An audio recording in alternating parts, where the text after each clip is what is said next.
Hi అండి, అందరికీ నమస్కారం.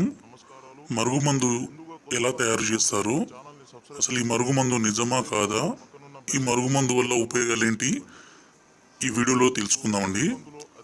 ఈ మరుగుమందు అనేది మన పూర్వకాలం నుంచే ఉన్నదండి.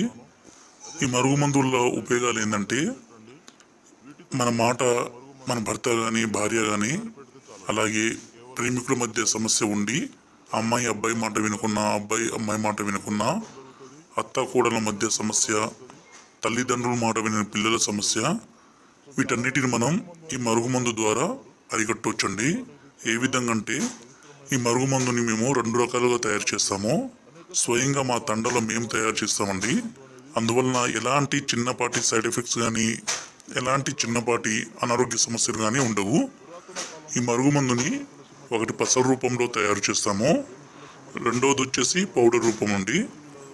ఈ పసరు రూపంలో తయారు చేసిన మరుగుమందుని బట్టలకి, చెప్పులకి, తలకి, శరీర భాగాలకి పూయడం ద్వారా ఎంతటి కఠిన మనసున్నా, ఎంతటి కఠిన హృదయం ఉన్నా సరే వాళ్ళు ఖచ్చితంగా చేంజ్ అయిపోతారండి.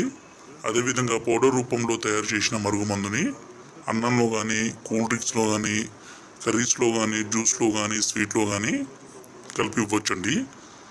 ఎలాంటి వాసన కానీ ఎలాంటి టేస్ట్ కానీ ఉండదండి.